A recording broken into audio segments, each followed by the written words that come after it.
नमस्कार मित्रों। हम अपने जीवन में अपने आज के सुखों को भूलकर कल की चिंता में बहुत अधिक व्यथित हो जाते हैं, जबकि हमें कल की चिंता नहीं करना चाहिए। एक सेठ जी थे, उनके पास में बेशुमार संपत्ति थी, नौकर चाकर सभी कुछ था और वो खूब प्रसन्न भी थे। एक दिन अचानक उनके मन में बैठे बैठे एक विचार आया कि मेरे पास कितनी संपत्ति है। तो उन्होंने तत्काल अपने मुनीम को बुलाया। बोले, मुनीम जी, आप हमारी संपत्ति का ब्यौरा दें। मुनीम बोला, महाराज सेठ जी, मैं आपकी संपत्ति के बारे में एक दो दिन की बात क्या, सालों में भी नहीं बता पाऊंगा। आपकी इतनी बेशुमार संपत्ति है। तब सेठ जी बोले, अपने साथ में एक दो मुनीम और लगा लो, लेकिन मुझे ये बताओ कि मेरी संपत्ति कितनी है। तब मुनीम जी ने अपने साथ में 10 मुनीम और जोड़ लिए और दिन रात वो हिसाब किताब में लग गए। लगभग 1 महीने बाद सेठ जी ने फिर पूछा कि मुनीम जी क्या हुआ। तो मुनीम जी बोले, आपका पूरा हिसाब तो मैं नहीं लगा पाया हूं कि आपकी संपत्ति कितनी है, लेकिन देखिए, यहां से जितनी दूर तक आपकी नजर जाती है वो सारी भूमि आपकी है। एक तरीके से ये पूरा गांव आपका है। सेठ जी ने इतना सुना, बहुत प्रसन्न, और बात आई गई हो गई। सेठ जी की खुशी का ठिकाना नहीं, क्योंकि मुनीम ने कहा है कि आप आज से ही सारा काम छोड़ दें तो आप और आपके बच्चे कभी पैसों के लिए परेशान नहीं होंगे। इन्हीं ख्यालों में खोए थे कि एक दिन एक दुर्विचार उनके मन में आया, या यूं कहूं कि एक कुसंग उनके दिमाग में घर कर गया विचार का। वो बुरा विचार क्या आया उनके मन में कि मैं और मेरे बच्चे तो सुखी रहेंगे, लेकिन मेरे बच्चों के जो बच्चे होंगे उनका क्या होगा। उनका लालन पालन होने के लिए तो मैंने कुछ कमाया ही नहीं। ऐसा वो मन में विचार करने लगे और बस एक क्षणिक विचार उनके मन में गहराने लगा कि मेरे बच्चों के बच्चों का क्या होगा, जबकि प्रॉपर्टी वही है, वही संपत्ति का ढेर है, लेकिन वो दिन भर दिन बीमार से होते जा रहे हैं, रातों नींद नहीं आती। जो हृष्ट-पुष्ट सेठ जी थे उनका शरीर एकदम दुबला होता जा रहा है, और जितने डॉक्टर वैद्य थे सबसे जांच करवा ली, इलाज ले लिया, कहीं कोई आराम नहीं हो रहा। तभी एक दिन उनके एक मित्र मिले। बोले, सेठ जी, ये क्या हालत बना रखी है आपने, कुछ लेते क्यों नहीं। सेठ जी बोले, मित्र, मैंने तो अपनी समझ में बहुत सारा इलाज कर लिया, पर किसी डॉक्टर या वैद्य की दवा से मुझको आराम नहीं हुआ। तब सेठ जी के मित्र बोले, ऐसा कौन सा रोग है जो आपका जो है डॉक्टर नहीं ठीक कर सकते। तो निश्चित ही आप किसी ऋषि मुनि से मिलिए, क्योंकि संतों के पास तो हर मर्ज का उपचार होता है। आपने भी देखा होगा कि लोग जाते हैं, भले ही वो कैंसर से ग्रस्त है, लेकिन महाराज जी का आशीर्वाद होगा तो जरूर ठीक हो जाएंगे। तो उसी भावना से प्रेरित होकर सेठ जी के मित्र ने उनको भेजा कि किसी संत के दर्शन कराएं आप, निश्चित आपकी समस्या का समाधान हो जाएगा। तो सेठ जी बोले मेरी समस्या का क्या समाधान करेंगे, सेठ जी ने कहा। लेकिन वो अपने मित्र के अनुरोध को टाल भी न सके और मित्र के द्वारा सुझाए हुए संत के पास चले गए। उनके घर से संत महाराज का दर्शन लगभग 1 दिन की दूरी पर था। सेठ जी का मन बड़ा व्यग्र था। तो जब वो वहां पहुंचे तो सेठ जी को जैसे ही संत जी ने देखा, बोले आइए सेठ जी, आपका स्वागत है। सेठ जी को थोड़ा अच्छा लगा कि ये संत भी हमको जानते हैं। उसके बाद संत ने पूछा कि आप कैसे आए, क्या आपको दिक्कत है।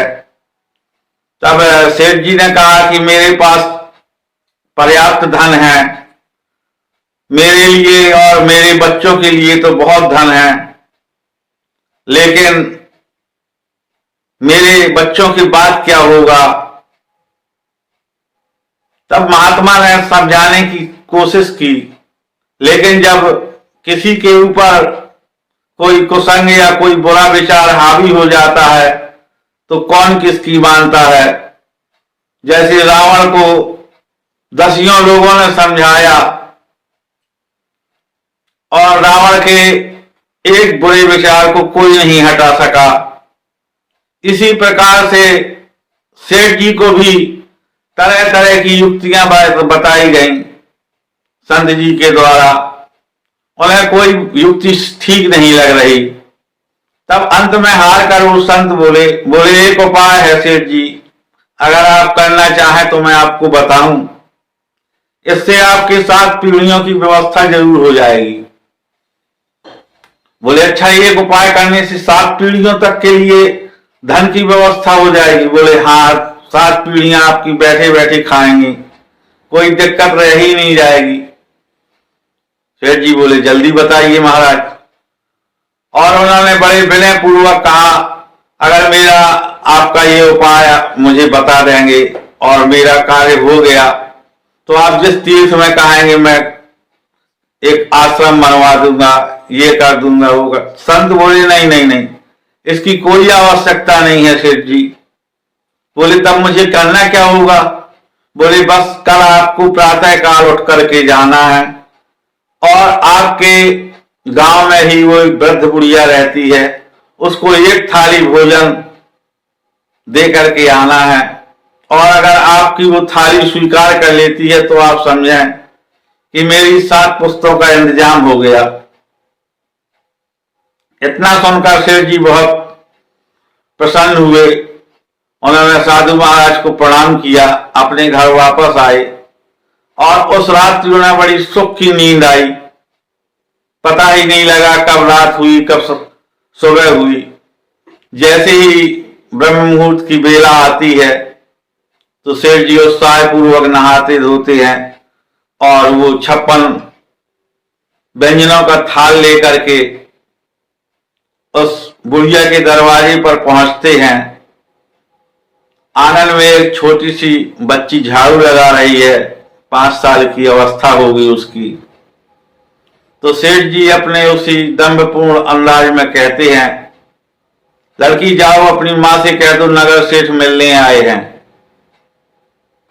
तो वो लड़की भी वहीं से कहती है, अभी आपसे मेरी मां मिल नहीं सकती है। सेठ जी को बड़ा झटका लगा कि इतनी छोटी सी बच्ची और जिस नगर सेठ का नाम सुनकर लोग मिलने के लिए लालायत हो जाते हैं, उसे कह रही है कि अभी उसकी मां मिल नहीं सकती। वो आंगन में अंदर प्रवेश कर जाते हैं। कहती है कि जाओ अपनी मां से कहो जरूरी काम है, सेठ जी मिलने आए हैं। तो कहती है अभी आप चाहे जो भी कहें, माता जी से आपकी अभी भेंट नहीं हो सकती है। तब सेठ कहता है क्यों नहीं हो पाएगी? तो लड़की कहती है अभी मेरी माँ पूजा कर रही है और उसका कहना है पूजा करते समय अगर देश का राजा भी आ जाए तो मुझको कभी उठाना नहीं। और हर बात शिव जी को एक सबक सा दे रही थी, हर बार उनके मन में झटके लग रहे थे। तब वो बोले कि तुम्हारी माँ कितने समय तक भजन करती है? बोले उसका कोई ठीक नहीं है, वो घड़ी देखकर तो भजन करती नहीं। कहो वो शाम तक भजन करे, कहो दोपहर तक करे, कहो अभी उठ के आ जाए। तो जब 12 बजने लगे, सेठ जी के मन में जो शब्द था वो खत्म हो गया। बोले लड़की मैं ये स्वर्ण थाल में 56 व्यंजन लेके आया हूं, अपनी माँ को दे देना, कहना नगर सेठ आए थे दे गए हैं। उस लड़की ने तपाक से एक उत्तर दिया, सेठ जी आज हम भोजन नहीं ले सकते हैं, हमारे घर में भोजन आ गया है। ऐसा सुनकर सेठ को मानो वज्रपात हो गया। बोला बेटा कैसा भोजन आ गया है, कौन दे गया? बोले एक ब्राह्मण देवता है वो हमको भोजन दे गए हैं, और एक केले के पत्ते पर रखा हुआ उसने कुछ दही और भात दिखलाया। तब सेठ बोला ये दही और भात तुम अलग रखो, और जो मैं 56 व्यंजन लाया हूं उसे ग्रहण करो, स्वर्ण का थाल है। तो बच्ची बड़ा अच्छा उत्तर देती है कि मेरी माँ ने कहा है कि दिन भर में एक बार अगर किसी का भोजन आ जाए तो फिर दूसरे का भोजन ग्रहण नहीं कर सकते हम लोग। तब सेठ निरुत्तर सा हो जाता है और कहता है बेटा तुम्हें तो बड़ा ज्ञान है, और तुम्हारी माँ ने क्या बतलाया है? तब वो यही कहती है कि मेरी माँ कहती है कि आज क्यों जियो, कल की चिंता मत करो, और जो भगवान हमको जन्म देता है वो हमारे भोजन की व्यवस्था भी करता है, इसलिए हमें केवल अपने ईश्वर के भजन में ध्यान देना चाहिए, अपने ईश्वर को ही समर्पित होना चाहिए। और उस छोटी सी बालिका की ये बातें सुनकर सेठ जी के मन में विचार आता है कि एक ये 5 वर्ष की बच्ची है जिसे अपनी माँ की बातों पर इतना विश्वास है। यद्यपि ये सारी बातें मैंने भी सुनी हैं, लेकिन मुझे अपने गुरु और ईश्वर पर इतना विश्वास क्यों नहीं रहा कि जो जन्म देता है वो पालन पोषण भी करता है। और सेठ जी की सारी भ्रांतियां वहां से मिट गईं और वो उस थाल को वापस लेकर बड़े प्रसन्न चित्त से अपने घर वापस आ गए। मित्रों इसी प्रकार से हमारे आपके जीवन में भी जो प्राप्त है वो पर्याप्त है। ईश्वरीय विधान या अपनी आवश्यकता के अनुसार हमें जो मिल रहा है वही बहुत है, ऐसा मानकर खुश होने की कोशिश करें। उन लोगों की ओर देखिए जो आपसे निम्न स्तर में जीवन जी रहे हैं, तो आप अपने आप को सुखी अनुभव करेंगे। और अगर आपने नजरें ऊपर उठा के देखा तो आपके जीवन में कष्ट ही कष्ट हैं। ये वीडियो कैसी लगी आप जरूर बताइएगा। आप सभी लोगों के कमेंट्स के इंतजार में। जय श्री राम।